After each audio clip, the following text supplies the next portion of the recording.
c'est HR, votre chroniqueur.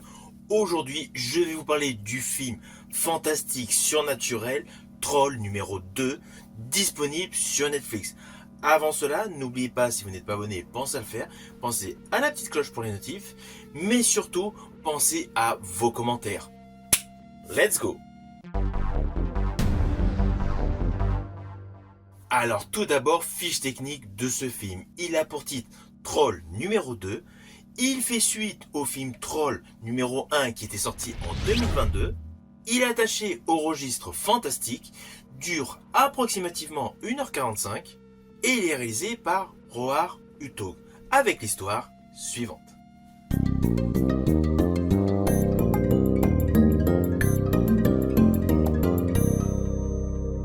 Alors naturellement, je vais vous le faire de manière simpliste. L'avantage de ce film d'ailleurs, par rapport à l'histoire, c'est que le réalisateur, l'équipe du premier film, est en fait la même pour ce second film. De ce fait, il y a une réelle continuité scénaristique. En résumé, il y a un grand troll, un méga troll, qui a été découvert par des scientifiques et des militaires, et celui-ci s'échappe de sa base, détruisant tout sur son passage. Oui, je vous l'ai fait vraiment de manière extrêmement simple, car on va pas se mentir, l'histoire est très simpliste. Mais naturellement, au fur et à mesure du déroulé de mon ressenti, de mon retour sur ce film Troll numéro 2, je vous dévoilerai quelques scènes phares que j'ai particulièrement aimées. Alors oui, désolé pour l'intonation de ma voix, qui dit période hivernale, j'ai attrapé un petit rhume. Mais bon, concentrons-nous sur ce film Troll numéro 2. Alors tout d'abord, ce qui m'a totalement hypé dans ce film, c'est qu'il assume tout simplement son registre blockbuster rattaché au monstre, avec une identité marquée. Le paysage norvégien et le folklore scandinave, car tout au long de ce film, le folklore scandinave est naturellement exploité. Il y a d'ailleurs une relecture intéressante du mythe du roi Olaf.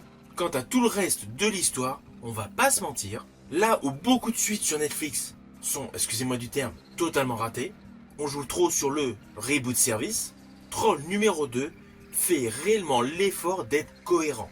L'histoire n'est pas du tout farfelue. Alors oui, il y a le côté fantastique, le côté imaginaire, mais il y a une réelle cohérence par rapport aux tenants et aux aboutissants du premier film. Avec évidemment beaucoup plus de moyens dans ce second film, des effets spéciaux de superbe qualité et un complexe souterrain high-tech. Alors d'ailleurs, j'ai particulièrement aimé le contraste du troll méchant et du troll gentil. Ne vous inquiétez pas, je ne vous dévoilerai rien sur l'histoire. Mais ce parallèle de troll, j'ai aimé. Et justement, par rapport aux effets spéciaux, ne pensez pas avoir uniquement un troll fait en CGI venu détruire tout simplement des villes scandinaves. Là, le monstre est véritablement enraciné dans une culture profonde. Évidemment, la culture norvégienne, mélangeant sa religion, son histoire et ses légendes. Sur le fond, cela peut avoir le rôle d'un film popcorn, du pur divertissement, mais en fait, le réalisateur a voulu attacher une véritable origin story mythologique, ce qui donne de la profondeur, de l'émotion au fur et à mesure du déroulé de l'histoire de ce film.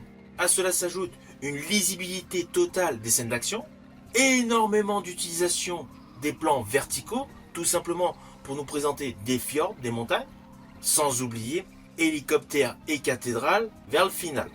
En fait, tout le décor autour des trolls est essentiellement pour qu'on n'oublie pas qu'ils sont tout simplement gigantesques. Alors oui, il y a un moment précis, il y a un des trolls, le méchant, il écrase une petite maison en bois de campagne, au cœur des montagnes.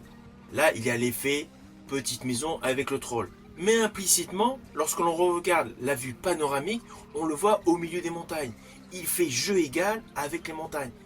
Ainsi, même dans ce plan séquence, la volonté absolue du réalisateur est de nous préciser qu'il s'agit de monstres gigantesques. Comme d'ailleurs la séquence nocturne avec les hélicoptères avec leur immense éclairage à UV. On les voit monter dans ces hélicoptères, les pilotes et les passagers, on voit qu'ils sont immenses, et lorsqu'ils se retrouvent autour donc des trolls, du troll méchant surtout, ils paraissent tels des moustiques, des petites mouches. C'est vraiment pour accroître l'effet de grandeur de ces fameux monstres antiques. Ce film, on va pas se mentir, joue essentiellement la carte de la sensation. Alors d'ailleurs, il y a une séquence où j'ai trouvé le contraste totalement topissime. Nous découvrons Une boîte de nuit bondée, les gens font la fête, c'est coloré, essentiellement avec des couleurs rouges, violettes et bleues. Et parallèlement, dans la nuit noire, arrive le troll méchant. Il y a le côté festif, il y a le côté catastrophe imminente. Alors pour ceux qui ne me connaissent pas, si vous faites un tour d'horizon sur ma chaîne YouTube HR Movie Fan, vous allez vous apercevoir que je suis fan de films From Asia.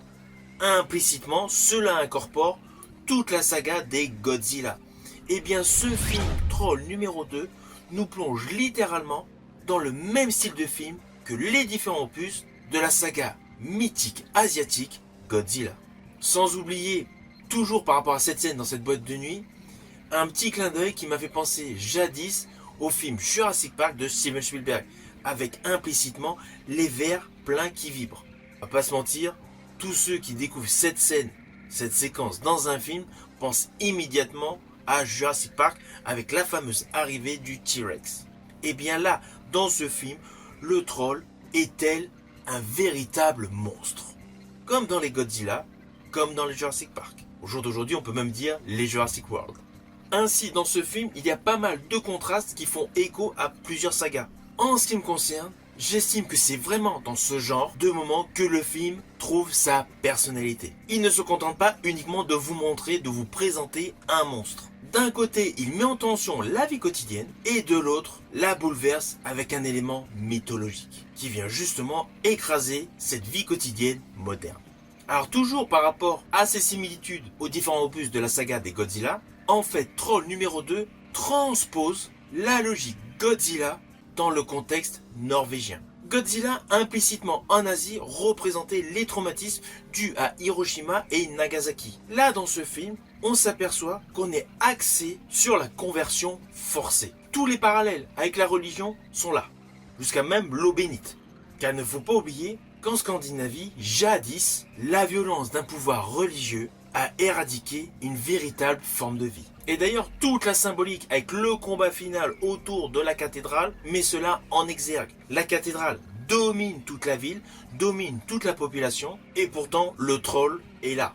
Tout comme dans les Godzilla, lorsque celui-ci arrive à Tokyo. Les parallèles sont là, c'est indéniable. Alors oui, vous allez me dire, personne n'en a parlé dans les différentes critiques sur ce film Troll 2.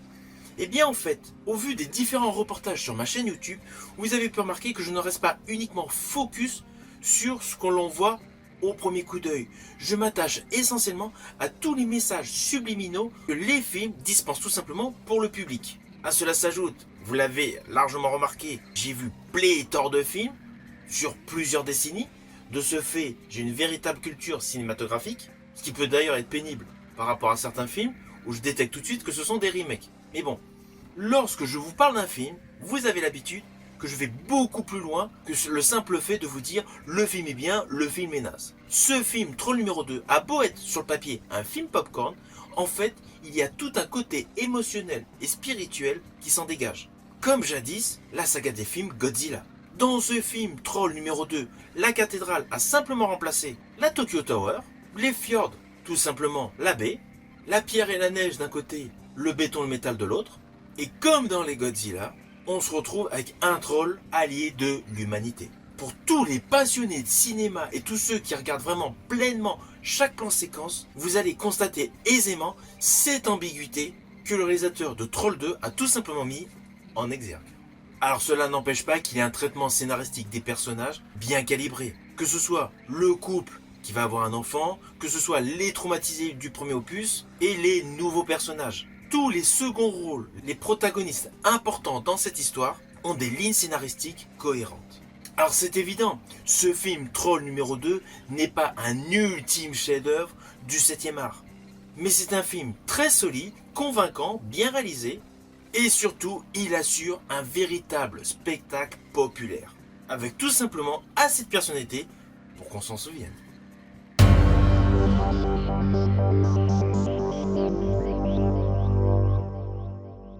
Alors au final, naturellement, c'est un film que je vous invite à découvrir sur Netflix. Cela a beau être un film popcorn, mais il assure un véritable sérieux envers son univers, sa mythologie. Il a un côté très spectaculaire, mais implicitement un discours sur l'histoire très profond. avec surtout l'idée essentielle, la mémoire de la cohabitation culturelle.